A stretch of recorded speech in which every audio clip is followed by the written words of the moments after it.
यावर्षी ना उन्हाळ्यामध्ये आपण जी कारली सांडगी मिरची वगैरे करतो आणि कारली पण त्याच्यातच भिजवून अशी वाळवतो, तर ती काही केलीच नाही यावेळेस आम्ही. तर त्यामुळं मग आता इन्स्टंट करायची आहेत आपल्याला कुरकुरीत कारली. तर त्यासाठी मी असे काप देऊन घेते आणि याचे काप करून घेते पातळ पातळ. यातल्या बिया काढून घेऊया. यातल्या बिया काढून घ्यायच्या आणि त्याचे 4 भाग करायचे. आता याच्यामध्ये 1 चमचाभर मीठ घालून त्याला एक मऊ होईपर्यंत आपण ठेवून देऊया, पाणी सुटेपर्यंत. मीठ लावून कारल्याचे काप आपण 5-1 मिनिटं ठेवले. याला असं पाणी सुटलं की मग हे चांगले गच्च पिळून घ्यायचे. असे त्याचं पाणी काढून घ्यायचं. असं पाणी काढून एवढं पिळून पाणी निघालं बघा. असं पाणी काढून टाकायचं. हे आता हे पिळलेले कारल्याचे काप घ्यायचे.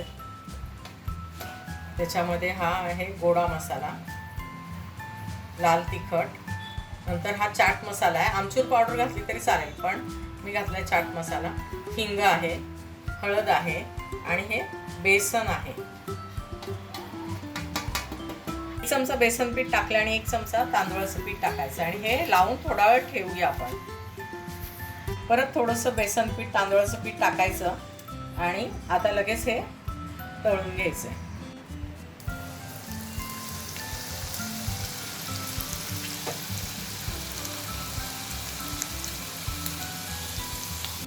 छान असे क्रिस्पी गोल्डन ब्राऊन झाले की काढून घ्यायचे.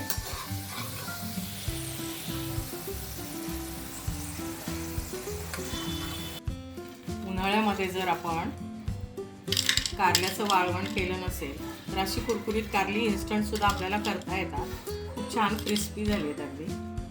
नक्की ट्राय करा कुरकुरीत कारली. कुरकुरीत कारले मी खाऊन दाखवतो. हे बघा, सुपर यम.